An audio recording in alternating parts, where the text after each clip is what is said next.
ल है त साथीहरू, दर्शन नमस्ते। यो चाहिँ येल्लो ग्रेभी बनिरहेको छु, इन्डियन करी ससको येल्लो ग्रेभी। चारवटा मध्ये एउटा ग्रेभी मुख्य ग्रेभी हो यो। यसरी बन्छ यो। भाइ एकैछिन मलाई देऊ त। यो चाहिँ येल्लो ग्रेभी हो। यसमा चाहिँ मैले जिजी पेस्ट, त्यसपछि गएर तपाईँको बेसार र रोगनी मिर्च पकाइसकेको छु। अनि कति लगभग 100 ml चाहिँ टमेटो प्युरी पकाइसकेपछि मैले यो टमेटो र ओनियन पेस्ट राखेर मजाले चलाउँदैछु।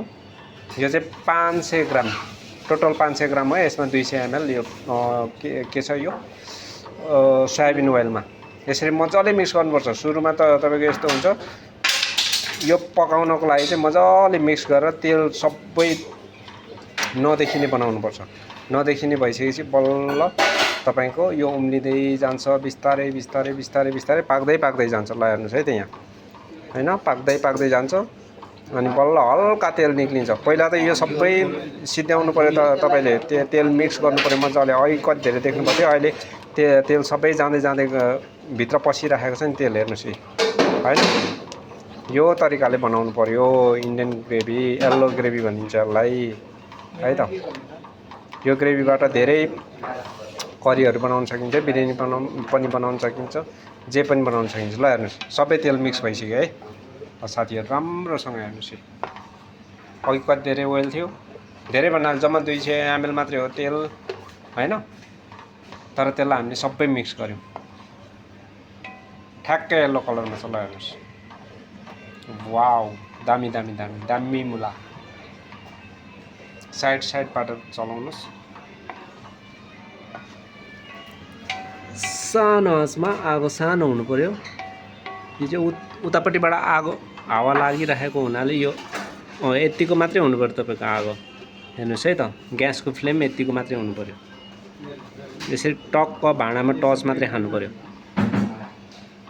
ल सम्पूर्ण देखाइदिएको छु। तपाईँहरू पनि यसरी बनाएर, यही रेसिपीमा बनाएर टक्क लाएर टेस्ट गर्नुहोस्। स्पाइसेसको रूपमा खासै केही पनि छैन। जम्मा तपाईँको यसमा चाहिँ 100 ग्राम जिजी पेस्ट छ, जिएनजी जिन्जर गार्लिक पेस्ट टोटली 100 ग्राम छ। 100 ml टमेटो प्युरी अथवा टमेटो पेस्ट, 500 ग्राम ओनियन, 500 ग्राम फ्रेस टमेटो, त्यो दुवैलाई सटे गरेको छु। त्यसपछि गएर 200 ग्राम मगज अथवा वाटरमेलन सिड, अनि क्यासिनट, ब्रोकन क्यासिनट, त्यो राखेर चाहिँ यो पेस्ट बनाइएको हो। त्यसलाई सटे गर्ने, सटे गरिसकेपछि मजाले फाइन पेस्ट गर्ने, फाइन पेस्ट गरेर अनि बल्ल फेरि यसरी मिक्स गरिन्छ है। अब चाहिँ यो पाकेर फाइनल हुन्छ अनि बल्ल हामी करीहरूमा मिक्स गर्छौँ। कतिको सुन्ने छ कि सुन्ने छैन यार, फेरि यो भिडियोमा त चलाउनु मजाले त्यो निक्लिँदैछ नि तेल, होइन। त्यो चाहिँ पाकिसकेपछि निक्लिन्छ कि फेरि पाक्यो भने चाहिँ तेल निक्लिन्छ। फ्लेम यस्तै हुनुपर्छ, यहाँभन्दा ठुलो हुनु हुँदैन। मैले पुरै भिडियोमै देखाइदिन्छु। यो टक्कलाई यही अनुसारले बनाउनु। यतिले कम धेरै उस बन्छ यार। यो अहिले हामीले जम्मा ½ केजी त बनाएको हो। यो कति करी बन्छ यसबाट।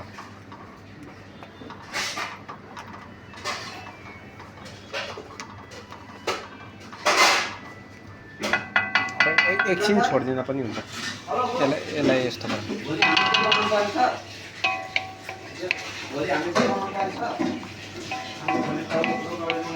यहाँ मेरो साथीहरूलाई पनि सिकाउनु पर्ने भएको हुनाले आज जम्मा 500 ग्रामको मात्रै बनाएको है त। यो 500 ग्राम प्याजको हो। यो 500 ग्राम प्याज र टोटली 1 केजी भनौँ न। 500 ग्राम प्याज, 500 ग्राम टमेटो।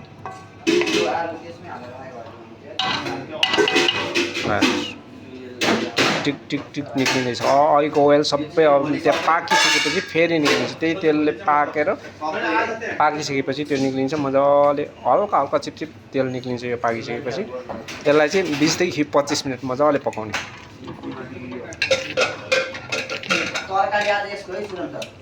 हजुर, तरकारी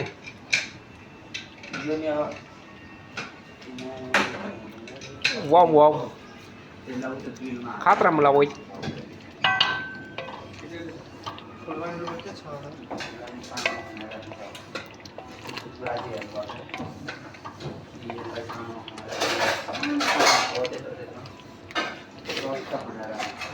यो यसरी बनाएर राख्दाखेरि तपाईँहरूले नुन चाहिँ नराख्नुहोस् हैन। नुन राख्नु हुँदैन, नुनले चाँडै बिग्रिन्छ।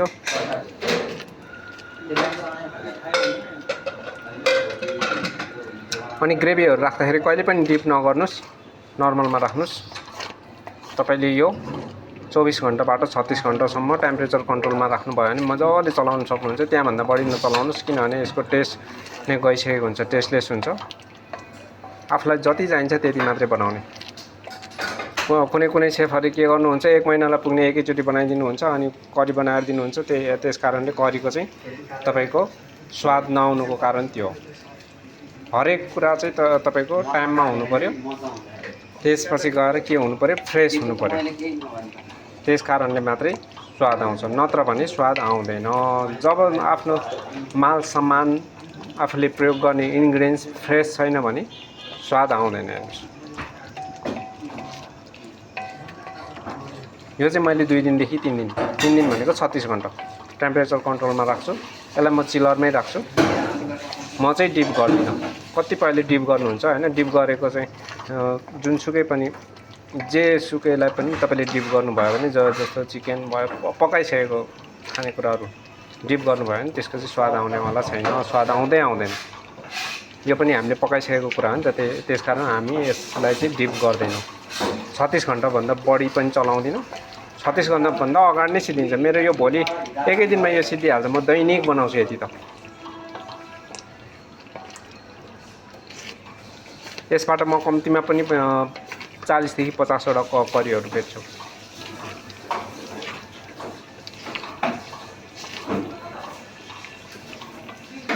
हजुर यही हो हजुर। यतापट्टि फ्रन्टको गेटमा जानु न।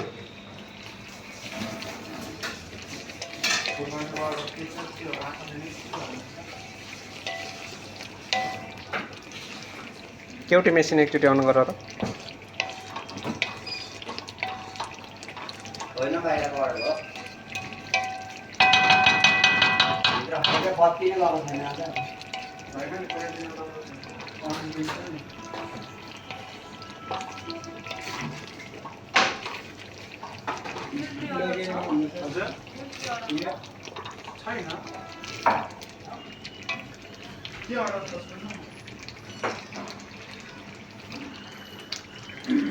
ल हेर्नुहोस्, यो टक्क लाएर पाकिरहेको छ। अब फेरि अझै पनि फ्लेम कम गर्नुहोस् है त।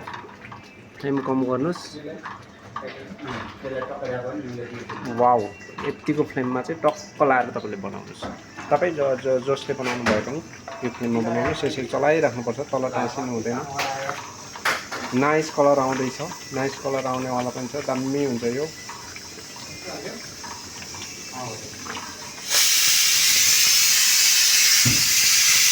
सबैले भन्नुहुन्छ नि इन्डियन आँखैमा पोलिदियो है। लास्टिङ पोल्छ नि।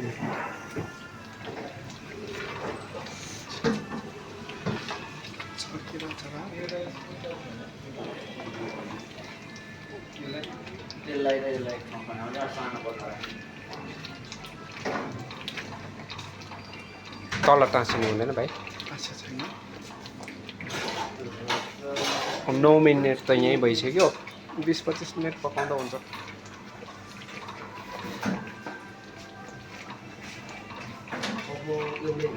हेर त हाफ केजीको यति धेरै हुन्छ। अस्ति नै के अरे उयो हाम्रो गौरी म्यामको पार्टीमा मैले हाफ केजी त बनाएको। मटन लानु पुग्यो, त्यो अर्को राजमा लानु पुग्यो।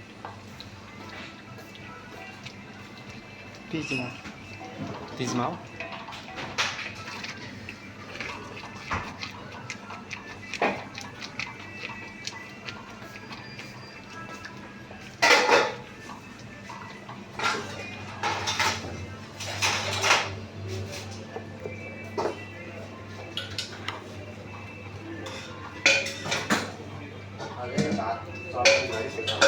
यो चाहिँ नेपाली घी है त। यहाँ माली गाईको घी, माली गाई छ यहाँ। बाछो पनि छ।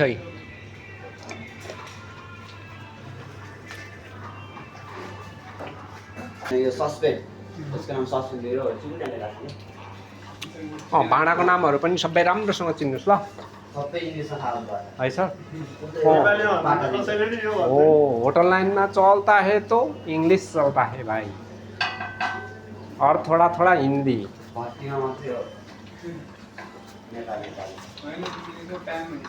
हो बिहान भनेको अर्को अनि यिनीहरूलाई भोट्याएर भन्दा भोट्याएर भन्छ भेटिँदैन चिज होइन र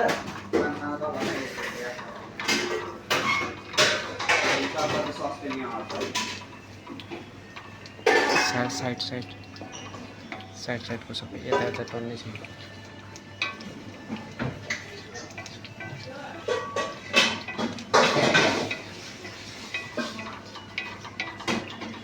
पाकिसकेपछि त्यहाँ तेल निस्किन्छ भाइ तपाईँले के गर्नु भन्दाखेरि उयो माथिको सबै यस्तो सबै ठाउँमा त्यो चाहिँ मोमोको भाँडामा राम्रो आएन। भोलिदेखि सबै त्यो भेजिटेबलहरू मोमोको भाँडामा त्यो एउटा चाहिँ हाम्रो एउटा चाहिँ खालीले राख्ने त्यहाँ पोल्छ नि। एउटामा चाहिँ डब्बा भेजिटेबल ल पठाऊ त त्यस्तो झुन्ड्याएको छ त पठाऊ है सर त्यसलाई ऱ्याप गर्नु ये हमारा देखिए उस्ताद जी लो गार्डन रेस्टोरेंट भी है हमारा इधर देखिए गार्डन रेस्टोरेंट ऐसा ऐसा है उस्ताद जी वाला देखिए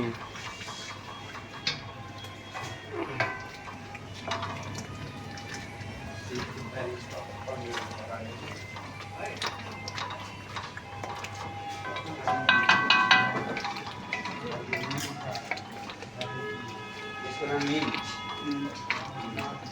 पुदिना हाँ इसी का बोलता है ना मिंट देखिए उस्ताद जी इधर इसका क्या बोलता है मिंट यो हिंदी में क्या बोलता है इसको पुदीना नेपाली में ओहो मोबाइलको त मैले मिन्ट त बाहिर नेपाली में बाबरी बाबरी हामीलाई पुग्ने जाति हाँ इधर भी अब बिरयानी में चलता है ना इधर बिरयानी मिंट सॉस इसी का लिए हम लोग पुग्छ हैन इसको मंगाता है इसका नाम क्या है देखिए ये वाला क्या है ये वाला क्या है ये वाला बोलिए ना इसका नाम क्या है यसको नाम थाहा छैन पार्सली यो पार्सली नहीं हो र पार्सली अनि यो इसका नाम शेरली